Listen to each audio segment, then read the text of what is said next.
आज आपण उपवासाच्या अगदी झटपट होणाऱ्या चकल्या बघणार आहोत। त्यासाठी इथे मी 1 वाटी मीडियम साईजचा साबुदाणा घेतला आहे। वजनामध्ये हा साबुदाणा 200 ग्राम आहे। तर सर्वात प्रथम याची पावडर करून घ्यायची आहे। त्यासाठी साबुदाणा मिक्सरच्या भांड्यामध्ये घातल्यानंतर यामध्ये मी पाव चमचा काळे मिरे घातले आहेत आणि नंतर हे बघा अशा प्रकारे थोडी जाडसर पावडर दळून घ्या। हे साबुदाण्याचं पीठ तयार करून घेतल्यानंतर आता चकलीचं पीठ भिजवायला घेऊ। त्यासाठी हे मी 3 मीडियम आकाराचे उकडलेले बटाटे घेतले आहेत आणि नंतर सर्व बटाटे मी किसणीने किसून घेतले आहेत। हे बटाटे तुम्ही मॅशरने मॅश करून सुद्धा घेऊ शकता, परंतु त्यामध्ये बटाट्यांच्या छोट्या छोट्या फोडी राहू शकतात। यासाठी बटाटे अशा प्रकारे किसणीने किसूनच घ्या, म्हणजे चकल्या पाडायला अजिबात त्रास होणार नाही। नंतर यामध्ये अर्धा चमचा भाजलेल्या जिऱ्याची पावडर, चवीपुरतं उपवासाचं मीठ, नंतर हे मी पाव चमचा जिरे घालत आहे। आधीच मी यामध्ये भाजलेल्या जिऱ्याची पावडर घातली आहे, तरी सुद्धा अशा प्रकारे अख्खे जिरे घाला। यामुळे चकली छान तर दिसतेच, परंतु चव सुद्धा खूप छान येते। नंतर हे सर्व छान मिक्स करा। नंतर यामध्ये साबुदाण्याचं पीठ घाला, परंतु हे पीठ घालताना एका वेळेस न घालता थोडं थोडं घाला आणि छान मिक्स करा। यामध्ये तुम्ही हिरवी मिरची आणि कोथिंबीर सुद्धा घालू शकता, परंतु हे जर घालायचं असेल तर मिक्सरमध्ये फिरवून घ्या आणि नंतरच घाला। चकलीचं हे पीठ भिजवताना यामध्ये पाणी अजिबात घालायचं नाही, तर बटाट्यांमध्ये जो ओलसरपणा असतो त्यामध्येच हे पीठ व्यवस्थित भिजल्या जाते। आणि ही चकली क्रिस्पी होण्यासाठी यामध्ये तेलाचे मोहन सुद्धा अजिबात घालायचे नाही। सर्व पीठ मी मिक्स करून घेतले आहे। आता यावर झाकण ठेवा आणि साबुदाणा फुलून पीठ छान सेट होण्यासाठी 20 मिनिटे ठेवून द्या।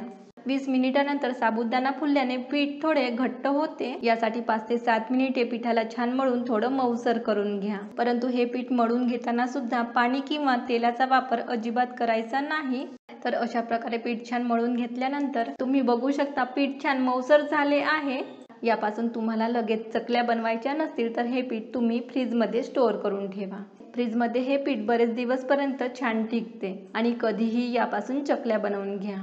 आता आपण यापासून जी चकली बनवणार आहोत ती छान क्रिस्पी आणि परफेक्ट होऊन अजिबात बिघडू नये यासाठी व्हिडिओ शेवटपर्यंत बघा। आता यामधील अर्धे पीठ घेऊन त्याला लांबट आकार आणि चकलीच्या साच्यामध्ये घाला। हे पीठ साच्याला अजिबात चिकटत नसल्याने साच्याला सुद्धा आतमधून तेल लावण्याची अजिबात गरज भासत नाही। घट्ट झाकण लावल्यानंतर चकली व्यवस्थित पडत आहे की नाही यासाठी सुरुवातीला अशा प्रकारे छोटीशी चकली पाडून बघा आणि तुम्ही बघू शकता चकली अजिबात तुटली नाही, म्हणजे पिठाची कन्सिस्टन्सी अगदी परफेक्ट आहे। ही चकली करताना ती जर मध्येच तुटली तर यामध्ये आणखी थोडं साबुदाण्याचं पीठ घालून मिक्स करा आणि थोडं मळून घ्या। या उलट पीठ जर खूप घट्ट झालं असेल आणि चकली पाडताना त्रास होत असेल तर यामध्ये आणखी थोडा बटाटा किसूनच घाला। आता चकल्या बनवून घ्यायच्या आहेत, परंतु त्याआधी उरलेलं जे पीठ आहे ते झाकून ठेवा, कारण हे पीठ जर खुले ठेवले तर ते कडक होते आणि त्यामुळे चकल्या करायला त्रास होतो।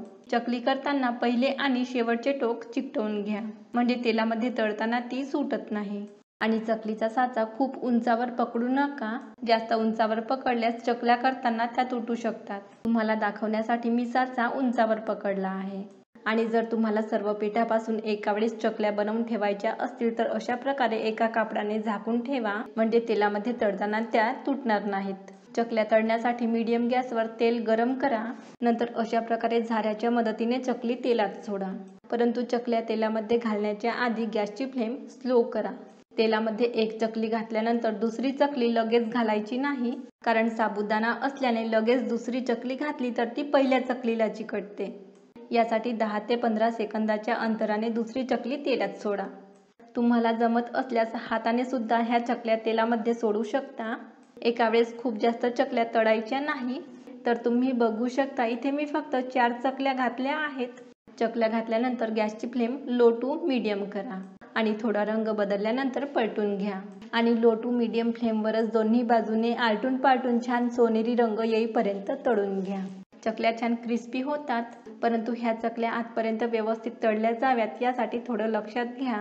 मी आधीच सांगितल्याप्रमाणे चकल्या तेलामध्ये घालण्याआधी गॅसची फ्लेम स्लो ठेवा आणि दुसरी चकली तेलात सोडण्याआधी 10 ते 15 सेकंदांचं अंतर ठेवा। चकल्या एकमेकांना चिकटू नयेत यासाठी तेलामध्ये असलेल्या चकल्यांना चमच्याने अशा प्रकारे एका बाजूला करून नंतरच दुसरी चकली घाला। झटपट तरीही छान क्रिस्पी असणाऱ्या उपवासाच्या चकल्या तयार आहेत। तर आजची ही रेसिपी तुम्हाला कशी वाटली ते मला कमेंट बॉक्समध्ये नक्की सांगा। पुन्हा भेटूयात अशाच एका नवीन रेसिपी सोबत। व्हिडिओ बघितल्याबद्दल तुमचे खूप खूप धन्यवाद।